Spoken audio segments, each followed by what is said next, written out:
Nongalakpaga nganba hanagum ayuk ngana hugappa ngamlamde aduna mikap thoriklasu sum tumsinduna lei fana kuiri man hiptuna leibadu mamika pangbiba nate haugatke khanna mamito tapna panglai adubu man hipliba mafamda ubada mamit khangsinsingi ngakna ihingduna lei makoktusu karino matawrabani makoktu paiduna suglap lei tanjaduda mama ibem halchanglaktuna thoiba nangbu makhasida sumtumlabrane nganba tapna hugatli aduga tumlubaki makholga siri oi mama tumlo male asi hayamlaga hagatuna washroom de changkhri loiraga makhada kumlo nang papana wari sani haidana ngairaga leirabani amu kothadanu leiranu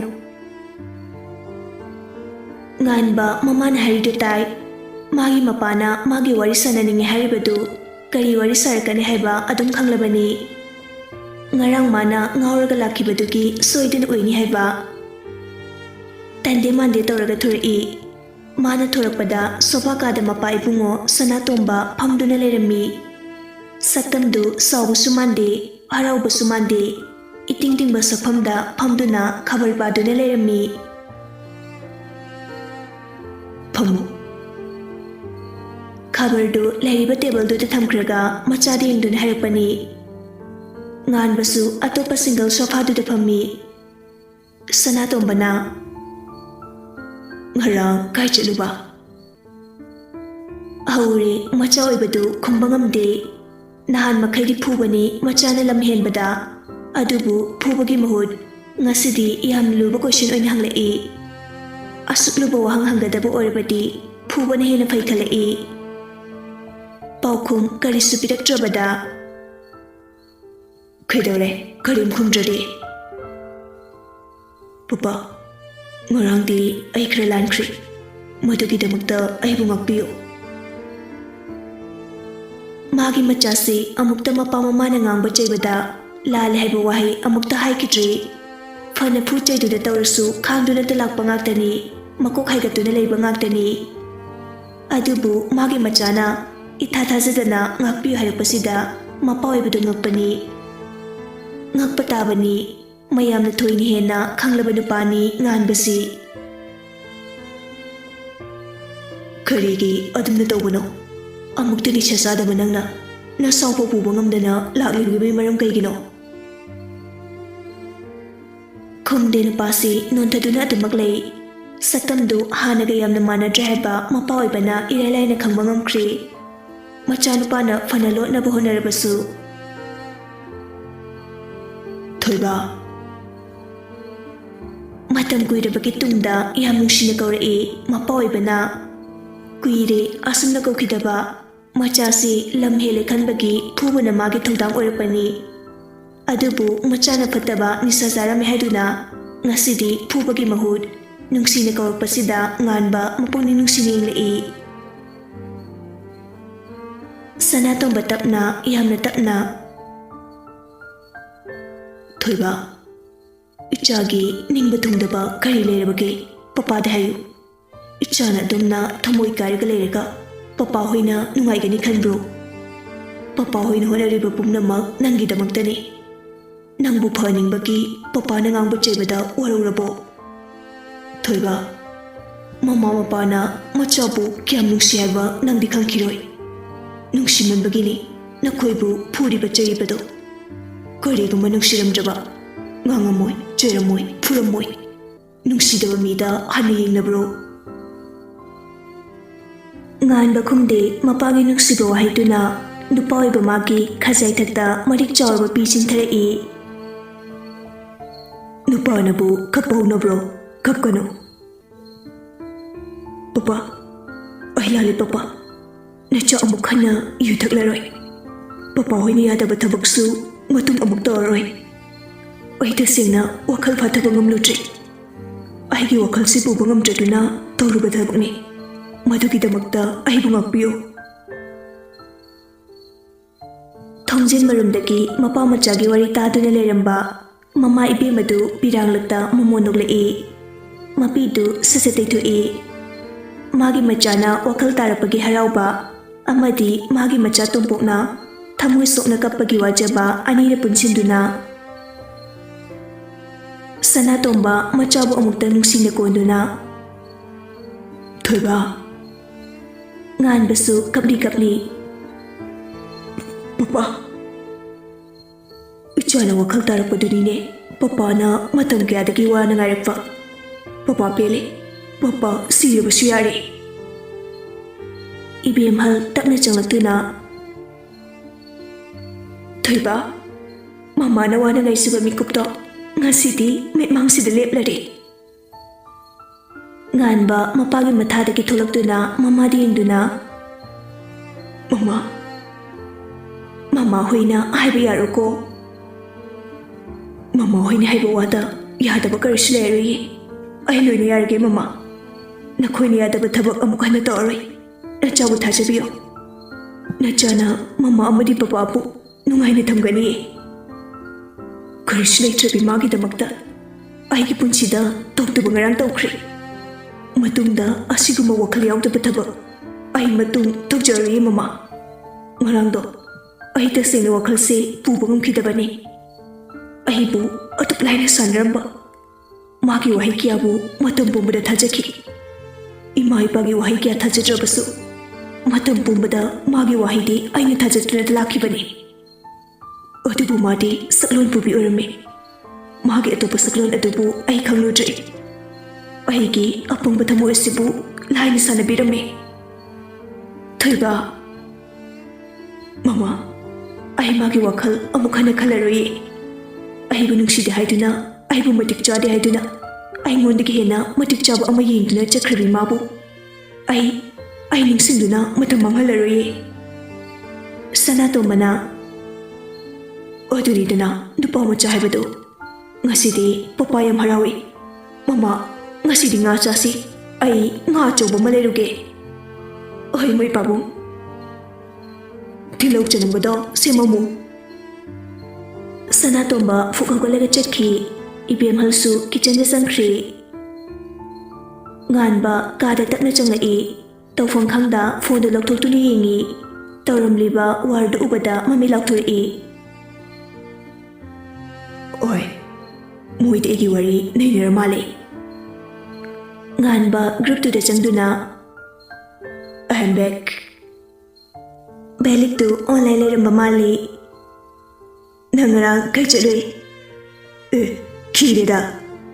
"ꯑꯣꯏ ꯁꯣꯔꯥꯝ ꯉꯥꯟꯕ, ꯅꯪ ꯉꯔꯥꯡ ꯀꯥꯏꯗ ꯃꯥꯡꯉꯨꯏ? ꯅꯤꯉꯣꯝꯕꯝ ꯚꯦꯂꯤꯛ ꯑꯩꯒꯤ king ꯆꯥꯒꯦꯔꯣ?" "ꯀꯩꯅꯣ ꯉꯔꯥꯡꯗꯤ ꯅꯣꯏꯗꯤ ꯑꯩꯒꯤ ꯋꯥꯊꯤ ꯅꯩꯅꯔ ꯂꯩꯔꯕꯣꯏꯔꯦ? ꯅꯊꯧ ꯏꯔꯩ ꯂꯩꯇꯗꯅ. ꯊꯕꯛ ꯂꯩꯇ꯭ꯔꯒꯅ ꯁꯣꯔꯥꯝ ꯆꯥꯒꯦꯗ ꯂꯥꯛꯑꯣ, ꯊꯕꯛ ꯄꯤꯒꯦ." ꯚꯦꯂꯤꯛꯅ "ꯀꯩ ꯍꯥꯏꯕ?" "ꯅꯅꯥꯗꯣ ꯊꯥꯡꯖꯤꯜꯂꯛꯀꯅꯣ, ꯅꯞꯊꯤꯎꯌꯦ." "ꯈꯣꯠꯇꯕ ꯆꯍꯤ 2 ꯍꯦꯜꯂꯛꯑꯦ." "ꯍꯣꯏ, ꯑꯗꯨꯗꯅꯤꯗꯅ." ꯊꯣꯏꯔꯦꯝꯕꯅ "ꯀꯩꯅꯣ?" ꯚꯦꯂꯤꯛꯅ "ꯉꯥꯟꯕꯅ ꯑꯩꯒꯤ ꯅꯥꯀꯣꯡ ꯅꯞꯊꯤ ꯊꯥꯡꯉꯦ ꯍꯥꯏꯕ." "ꯑꯗꯨꯗꯤ ꯌꯥꯝ ꯅꯨꯡꯉꯥꯏꯇꯦꯅ. ꯄꯤ ꯃꯔꯤꯛ ꯑꯝꯇ ꯇꯥꯕꯤꯌꯨ ꯄ꯭ꯂꯤꯖ." ꯉꯥꯟꯕꯅ "ꯑꯩ ꯂꯩꯔꯤꯁꯦ ꯀꯩꯝ ꯎꯗꯕꯒꯤ ꯃꯑꯣꯡꯅꯤꯅꯦ." ꯚꯦꯂꯤꯛꯅ "ꯑꯩ ꯃꯤꯠꯁꯦ ꯇꯥꯡꯂꯕ ꯃꯥꯜꯂꯦ, ꯀꯩꯅꯣꯝ ꯇꯧꯈ꯭ꯔꯦ." ꯊꯣꯏꯔꯦꯝꯕꯅ "ꯑꯩ ꯅꯥ ꯄꯪꯉꯦ." ꯔꯤꯆꯥꯔꯠꯅ "ꯀꯩꯅꯣ? ꯀꯔꯤ ꯃꯤꯐꯝꯅꯣ?"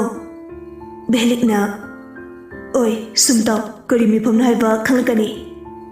ꯉꯥꯟꯕꯅ "ꯚꯦꯂꯤꯛꯁꯦ ꯆꯥꯛ ꯂꯥꯝꯃꯦ, ꯆꯥꯛ ꯈꯤꯇ ꯄꯤꯌꯣꯌꯦ, ꯃꯃꯥꯅ ꯄꯤꯖꯗ꯭ꯔꯦꯌꯦ."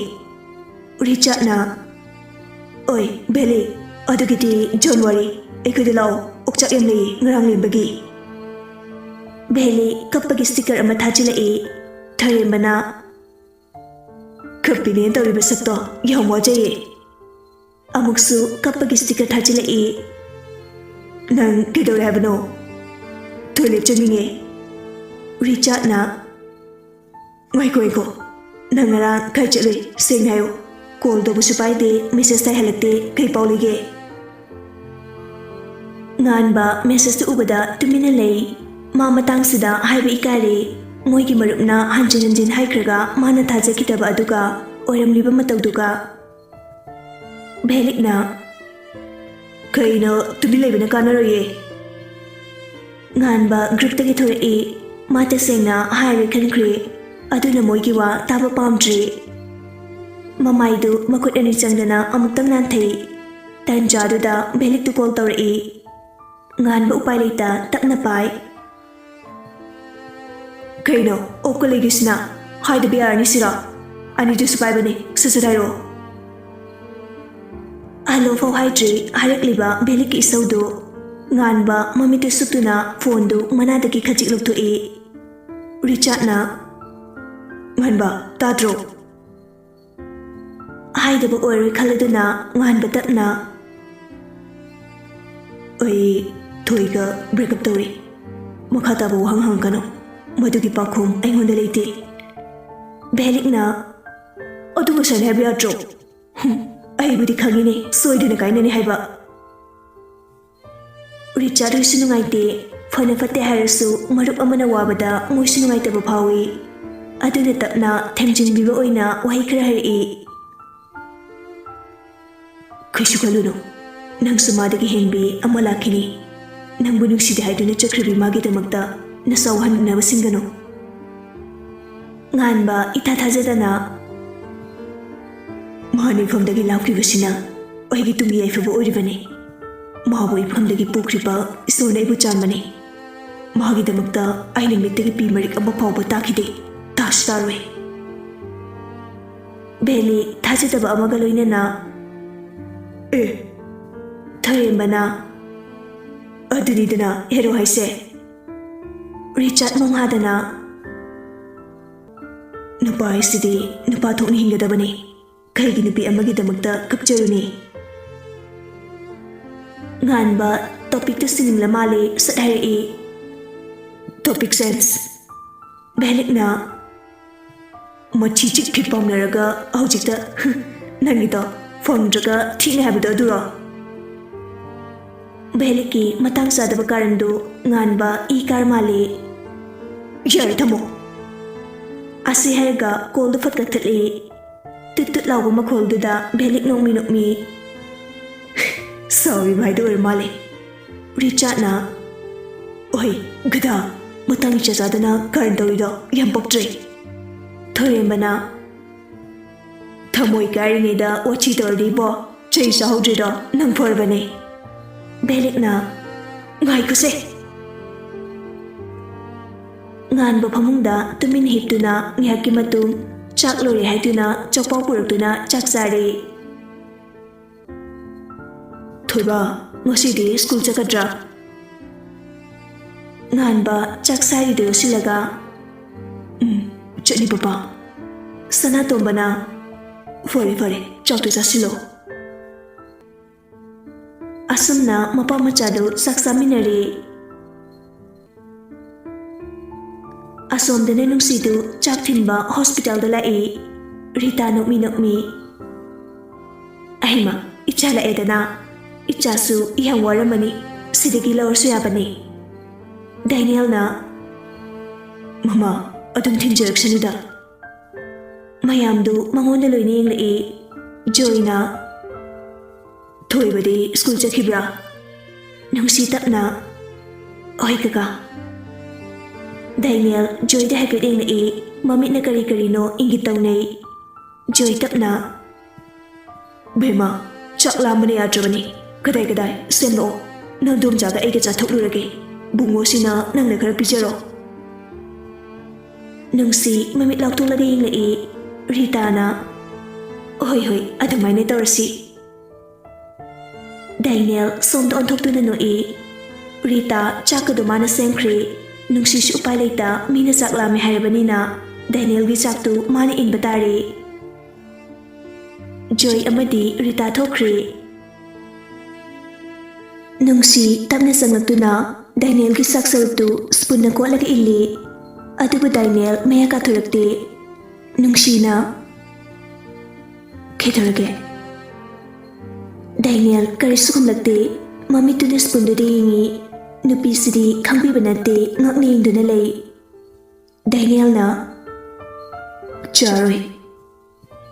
Kaygino ngasay kayki jage. Kim jage. isim ꯊꯛꯇ꯭ꯔꯤ ꯑꯗꯨꯒ ꯀꯩꯒꯤ ꯆꯥꯅꯤꯡꯗ꯭ꯔꯤꯕ ꯁ꯭ꯄꯨꯟꯅ ꯆꯥꯛ ꯏꯟꯕ ꯄꯨꯛ ꯊꯟꯕ ꯉꯝꯗꯦ ꯅꯨꯡꯁꯤ ꯍꯧꯖꯤꯛꯇꯗ ꯒ꯭ꯌꯥꯟꯂꯛꯏ ꯑꯉꯥꯡ ꯑꯁꯤꯒꯤ ꯅꯤꯡꯉꯥꯏꯁꯤ ꯕꯥꯎꯟ ꯑꯃ ꯂꯧꯗꯨꯅ ꯃꯈꯨꯠꯇꯨ ꯍꯥꯝꯃꯤ ꯑꯗꯨꯒ ꯆꯥꯛꯇꯨ ꯃꯈꯨꯠꯅ ꯏꯜꯂꯛꯏ ꯑꯗꯨꯗꯇ ꯍꯦꯔꯣ ꯃꯆꯥꯁꯤ ꯅꯣꯛꯃꯤ ꯅꯣꯛꯃꯤ ꯃꯌꯥ ꯀꯥꯊꯣꯔꯛꯏ ꯗꯥꯏꯅꯦꯜ ꯅꯨꯡꯁꯤꯅ ꯏꯜꯂꯤꯕ ꯆꯥꯛꯇꯨ ꯁꯥꯏꯅ ꯁꯥꯏꯅ ꯅꯣꯛꯃꯤ ꯅꯣꯛꯃꯤ ꯁꯦꯝꯂꯤ ꯅꯨꯡꯁꯤꯁꯨ ꯗꯥꯏꯅꯦꯜꯒꯤ ꯃꯤꯠꯌꯦꯡꯗꯨ ꯍꯩꯅꯗ꯭ꯔꯗꯨꯅ ꯃꯃꯥꯏꯗꯨ ꯅꯣꯟꯊꯈꯤ ꯆꯥꯛ ꯏꯟꯕꯗꯤ ꯂꯦꯞꯇꯦ ꯃꯤꯠꯇ ꯑꯣꯏꯅ ꯄꯤꯖꯔꯒꯦ ꯍꯥꯏꯔꯣ ꯗꯥꯏꯅꯦꯜꯅ ꯅꯣꯛꯃꯤ ꯅꯣꯛꯃꯤ ꯍꯥꯏꯔꯛꯄꯅꯤ ꯅꯨꯡꯁꯤ ꯏꯈꯪ ꯈꯪꯅ ꯐꯠ ꯌꯦꯡꯈꯠꯂꯛꯏ ꯃꯥꯅ ꯏꯜꯂꯤꯕ ꯆꯥꯛꯇꯨ ꯃꯃꯤꯠ ꯃꯄꯥꯗ ꯊꯥꯡꯖꯤꯟꯗꯨꯅ ꯂꯩꯔꯝꯃꯤ ꯅꯨꯡꯁꯤ ꯏꯀꯥꯏꯅ ꯃꯃꯥꯏꯗ ꯐꯠ ꯅꯣꯟꯊꯈꯤ ꯆꯥꯛ ꯏꯟꯕꯁꯨ ꯂꯦꯞꯈ꯭ꯔꯦ ꯍꯟꯗꯛ ꯃꯔꯛ ꯃꯁꯤꯒꯤ ꯑꯉꯥꯡꯁꯤꯒꯤ ꯅꯤꯡꯉꯥꯏꯗ ꯅꯨꯄꯤꯁꯤ ꯏꯀꯥꯏꯕꯅ ꯂꯣꯏꯔꯕꯅꯤ ꯋꯥ ꯍꯥꯏꯔꯨꯕꯁꯨ ꯌꯥꯗ ꯆꯥꯛ ꯂꯥꯝꯃꯤ ꯗꯥꯏꯅꯦꯜ ꯁꯨꯂꯞ ꯇꯧꯔꯒ ꯍꯥꯏꯔꯛꯄꯅꯤ ꯅꯨꯡꯁꯤꯁꯨ ꯆꯥꯛꯇꯣ ꯑꯃꯨꯛ ꯏꯟꯕ ꯍꯧꯔꯦ ꯁꯨꯝ ꯌꯦꯡꯂꯒ ꯂꯩꯕꯗꯨꯗ ꯆꯥꯛꯇꯣ ꯂꯥꯝꯃꯗꯤ ꯌꯦꯡꯉꯛꯀꯅꯣ ꯑꯩꯗꯤ ꯌꯦꯡꯅꯤꯅ ꯑꯉꯥꯡ ꯌꯥꯝ ꯍꯦꯟꯅꯨ ꯆꯩ ꯆꯥꯅꯤ ꯑꯝꯇ ꯐꯨꯕꯤꯒꯦꯔꯣ ꯅꯪꯒꯤ ꯅꯈꯨꯠ ꯃꯆꯥ ꯅꯨꯡꯁꯤꯕꯗꯨꯅ ꯐꯨꯕꯗꯤ ꯌꯦꯡꯅꯤꯡꯉꯦ ꯑꯝꯇ ꯐꯨꯒꯦꯔꯣ ꯇꯥꯅꯤꯡꯗꯦ ꯆꯥꯔꯤꯗꯣ ꯐꯖꯅ ꯆꯥꯎ ꯏꯟꯐꯝꯒ ꯈꯪꯗꯦ ꯑꯩꯗꯤ ꯅꯪ ꯌꯦꯡꯉꯒ ꯆꯥꯅꯤꯡꯕ ꯑꯩ ꯍꯌꯦꯡꯈꯩ ꯁꯨꯡꯂꯥꯛ ꯂꯥꯛꯆꯔꯣꯏ ꯉꯝꯒꯗ꯭ꯔꯣ ꯆꯥꯔꯣ ꯍꯥꯏꯕ ꯗꯥꯏꯅꯦꯜ ꯃꯌꯥꯗꯣ ꯑꯃꯨꯛ ꯀꯥꯊꯣꯛꯇꯨꯅ ꯆꯥꯏ ꯁꯨꯝ ꯆꯥꯔꯝꯕꯗꯒꯤ ꯅꯨꯡꯁꯤꯒꯤ ꯃꯈꯨꯠꯇ ꯑꯣꯏꯅ ꯆꯤꯛꯏ ꯑꯩꯃ ꯑꯁꯤ ꯍꯥꯏꯔꯒ ꯃꯈꯨꯠꯇ ꯂꯧꯊꯣꯛꯇꯨꯅ ꯑꯅꯥꯕꯗꯨ ꯈꯥꯡꯕ ꯑꯣꯏꯅ ꯃꯈꯨꯠꯇꯨ ꯀꯟꯗꯅ ꯈꯥꯡꯉꯤ ꯃꯆꯤꯟꯗꯁꯨ ꯁꯥꯎꯅ ꯅꯃꯤꯠꯇꯨ ꯎꯗ꯭ꯔꯣ ꯃꯤꯒꯤ ꯃꯈꯨꯠ ꯆꯤꯛꯏꯁꯦ ꯆꯩꯅꯥꯗꯨ ꯍꯦꯟꯃꯟꯈ꯭ꯔꯕ ꯃꯥꯜꯂꯦ ꯃꯄꯤ ꯏꯔꯥ ꯆꯦꯜꯂꯦ ꯗꯥꯏꯅꯦꯜ ꯆꯤꯛꯈꯩꯁꯤ ꯎꯔꯒ ꯑꯃꯨꯛ ꯅꯨꯡꯉꯥꯏꯔꯛꯇ꯭ꯔꯦ ꯌꯥꯝ ꯅꯥꯔꯝꯃꯅꯤ ꯈꯟꯕꯗ ꯆꯦ ꯁꯣꯏꯈꯤꯕꯅꯤ ꯅꯨꯡꯁꯤꯒꯤ ꯃꯈꯨꯠꯇ ꯄꯥꯏꯗꯨꯅ ꯌꯦꯡꯉꯤ ꯈꯔ ꯉꯥꯡꯗꯨꯅ ꯂꯩꯔꯝꯃꯤ ꯌꯥꯈꯨꯟ ꯃꯃꯤꯁꯨ ꯇꯥꯔꯦ ꯅꯨꯡꯁꯤ ꯃꯃꯥꯏ ꯂꯩꯊꯣꯛꯂꯒ ꯂꯩꯈꯤ ꯗꯥꯏꯅꯦꯜ ꯃꯇꯧꯗꯨꯗ ꯍꯦꯟꯅ ꯅꯨꯡꯁꯤ ꯅꯣꯠ ꯍꯥꯞꯂꯔꯦ ꯇꯞꯅ ꯂꯥꯝꯗꯨꯅ ꯅꯨꯡꯁꯤꯕꯨ ꯃꯊꯥꯗ ꯀꯣꯟꯁꯤꯜꯂꯤ ꯅꯨꯡꯁꯤ ꯏꯉꯛꯉꯛꯅ ꯆꯞ ꯌꯨꯡꯅ ꯁꯨꯝꯅ ꯇꯧꯔꯛꯀꯅꯤ ꯍꯥꯏꯕꯗꯤ ꯊꯥꯖꯗꯕꯅꯤ ꯃꯁꯥꯗꯨ ꯇꯔꯪ ꯆꯠꯈ꯭ꯔꯦ ꯃꯈꯨꯠꯇꯨ ꯊꯥꯡꯒꯠꯇꯨꯅ ꯑꯗꯨꯝ ꯂꯩ ꯗꯥꯏꯅꯦꯜ ꯅꯣꯛꯃꯤ ꯅꯣꯛꯃꯤ ꯌꯥꯝ ꯅꯨꯡꯁꯤꯜꯂꯤ ꯑꯩꯅ ꯂꯥꯟꯕ ꯅꯠꯇꯦ ꯅꯪꯅ ꯂꯥꯟꯕꯅꯤ ꯅꯪꯅ ꯑꯩꯕꯨ ꯉꯥꯎꯍꯟꯕꯒꯤ ꯅꯔꯥꯟꯒꯤ ꯗꯟꯗꯤꯅꯤ ꯑꯩꯕꯨ ꯉꯥꯎꯍꯜꯂꯕꯗꯤ ꯑꯩꯅ ꯁꯥꯎꯗꯅ ꯄꯅꯤꯁꯃꯦꯟ ꯄꯤꯕ ꯇꯥꯕ ꯃꯁꯤꯗ ꯋꯥꯔꯧꯕ ꯌꯥꯗꯦ ꯑꯩꯅ ꯁꯣꯏꯕ ꯅꯠꯇꯦ ꯅꯨꯡꯁꯤ ꯒ꯭ꯌꯥꯟ ꯂꯥꯛꯇ꯭ꯔꯤ ꯃꯥꯒꯤ ꯁꯪꯁꯥꯔ ꯑꯃꯗ ꯆꯠꯈ꯭ꯔꯦ ꯁꯪꯁꯥꯔ ꯑꯗꯨꯗꯒꯤ ꯄꯥꯛꯅ ꯂꯥꯛꯄ ꯉꯝꯗ꯭ꯔꯤ ꯌꯥꯝ ꯂꯥꯞꯈ꯭ꯔ ꯃꯥꯜꯂꯦ ꯒ꯭ꯌꯥꯟ ꯃꯥꯡꯕ ꯐꯔꯣ ꯅꯨꯡꯁꯤ ꯍꯟꯗꯛꯇꯤ ꯒ꯭ꯌꯥꯟ ꯂꯥꯛꯇꯨꯅ ꯗꯥꯏꯅꯦꯜꯕꯨ ꯏꯟꯊꯣꯛꯅꯕ ꯍꯣꯠꯅꯩ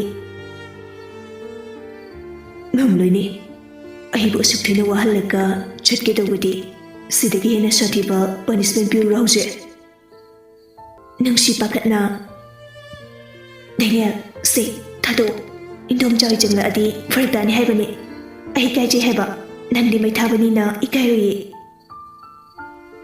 ꯍꯧꯖꯤꯛꯀꯤꯗꯣ ꯑꯃꯨꯛ ꯍꯥꯏꯔꯧꯅꯦ ꯌꯥꯝ ꯅꯨꯡꯁꯤꯕ ꯃꯤ ꯑꯃ ꯀꯧꯈꯤꯕ ꯑꯣ ꯑꯉꯥꯡ ꯃꯩ ꯊꯥꯕ ꯍꯥꯏꯕ ꯗꯥꯏꯅꯦꯜ ꯉꯁꯤꯗꯤ ꯀꯔꯤ ꯅꯤꯁꯥꯅꯣ ꯈꯪꯗꯦ ꯅꯣꯛꯃꯤ ꯅꯣꯛꯃꯤ ꯅꯨꯡꯁꯤꯒꯤ ꯃꯀꯣꯛꯇ ꯇꯞꯅ ꯆꯨꯞꯄꯤ ꯆꯦ ꯅꯨꯡꯁꯤꯕꯤ ꯃꯁꯤꯒꯤ ꯑꯉꯥꯡꯁꯤꯡꯅ ꯇꯧꯔꯤꯕꯁꯤ ꯅꯨꯡꯁꯤ ꯇꯁꯦꯡꯅ ꯀꯣꯛ ꯑꯃ ꯏꯉꯥꯎ ꯉꯥꯎꯔꯦ ꯃꯩ ꯊꯥꯕ ꯁꯦꯕ ꯊꯥꯗꯣ ꯍꯥꯏꯕ ꯑꯩ ꯀꯤꯖꯩ ꯍꯥꯏꯕꯅꯦ ꯗꯥꯏꯅꯦꯜ ꯑꯗꯨꯒ ꯇꯥꯕ ꯅꯠꯇꯦ ꯃꯥꯒꯤ ꯑꯣꯏꯕ ꯑꯇꯣꯞꯄ ꯁꯪꯁꯥꯔ ꯑꯃꯗ ꯂꯩꯔꯤ ꯄꯨꯔꯥ ꯃꯨꯠ ꯑꯃꯗꯅꯤ ꯃꯥꯅ ꯉꯁꯤ ꯂꯩꯔꯤꯁꯤ ꯑꯩ ꯍꯣꯁꯄꯤꯇꯥꯜꯗ ꯁꯨꯝ ꯂꯩꯅꯤꯡꯉꯦꯕꯨ ꯑꯗꯨꯒꯤ ꯗꯥꯏꯂꯣꯛꯇꯣ ꯇꯥꯅꯤꯡꯕ ꯋꯥꯠꯂꯤꯀꯣ ꯃꯤꯅ ꯌꯥꯝ ꯇꯧꯅꯕ ꯗꯥꯏꯂꯣꯛꯅꯤ ꯅꯪꯒꯤꯗꯣ ꯃꯤꯒꯤ ꯀꯣꯐꯤ ꯇꯧꯕ ꯌꯥꯝ ꯃꯥꯜꯂꯦ ꯑꯁ ꯕꯤꯠꯇꯤ ꯑꯗꯣ ꯆꯦ ꯅꯪ ꯑꯩꯁꯦ ꯅꯨꯡꯗꯤ ꯅꯨꯡꯁꯤꯕ ꯅꯠꯇ꯭ꯔꯣ ꯀꯅꯥ ꯍꯥꯏꯅꯣ ꯅꯨꯡꯁꯤꯗꯦ ꯑꯣ ꯈꯪꯖꯔꯦ ꯎꯗ꯭ꯔꯣꯡ ꯍꯣꯅ ꯎꯔꯦ Thamoida ai saktam duk thamoi thadane latlido. Nupinina ikai gaidura. Ai nu propose tawada yaraktrida. Oh nusidabaki yadriba. Kainuni. Shengabo. Sengi. Se amta thado sorga fulle. Daniel handati takna thadore. Tanjadada chaksaba chakib anidu susangla. Nungsina. Domcha, Orendi, Kenjang Thong Lauge. Rita, Nukmi. Yari, Orendi Poranu. Yanida, Sumporke. Daniel na. Angama Matomo, Aduga Egina, Champutamopulo, Aduyari. Hoi, Adumaina Tauro. Joina. Ichana, Aswana Honabirise. Karina laman singani. Kaka, sidisum mi amada pangba matingni. Karigi laman no. Aduga Daniel atikana sunati aigi inaw pagumbani. Daniel mamit perabni nga Joysu nukmi lay. Kaka, aduti ay sumu chalagi oren karina nalaki. Ay ma, iyam da tabak leho bro. Kaislaytida. Mamasu kithen chathukiba aduda yumda kanam leiramaru tawani. Kaka thinge. Aikhoisu ahanbadi yarnida. Yarni kaka anaba thadokpa nungaiti. Ahima anabagidi aisu leirisidi yam kana ngamdabasu nate. Daniel na ahaigumdana papada thilinmana fani. Joy nokmi. Lolo. Asumle nuksibu Joyna mayang pawatili. School dani belik na.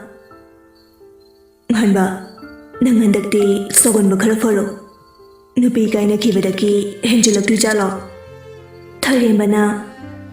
Haigumdana. Richard na. Bye. Punchi abasidi makal matini. Kaishu kahina khanjingano. Nganbana ngasay hiklakpadaki thawayam nungaitana laybada ubada marup khaina hairapani. Mana nungaitabagi maram hangde thoi kainabagini haina khalli. Nganbana nungaitribadu mama sasu karigino haiba khangjade. Adubu wakhaldudi yang dabagum tawi. Awatpa leitraba magi masaduda ngasidi iwatawatpagum tawri. Richard nganbagi lengsumda paiduna. Bye, nupa mandaba tawno. Nganba tapna hinglatuna. Bye, aynu warise kaigino haiba ay khangba ngamdre. Adubu thawaisidi yam nungaitiye. Kai watlino haibasu khangde. Kaino mo watli haibadi ay khangi. Adubu watliba pusak adu khangba ngamde. Bye. Hawjiksu khali thoi watpagini haiduna adubu nganbadi madu nate. Yarse kadaidano machatluwarse ngasidi. Behelikna haripani thoirembana. Aduna farani class yawba oiroi. Nganbana thoibaga wari amta sananinge. Mayamdo ngakna. Ay kariguma khara hangninge. Behelikna angangduda amu ngangluge haro. Thoirembana bai nang khara halone. Nganbana ay mada karam tawroi. Richard na wachi tawno bai. Ay wa khara hainingdana tawbani. Behelikna angangduda nohilemo. Asi harga hugatli. Oi, mi class yung giniye.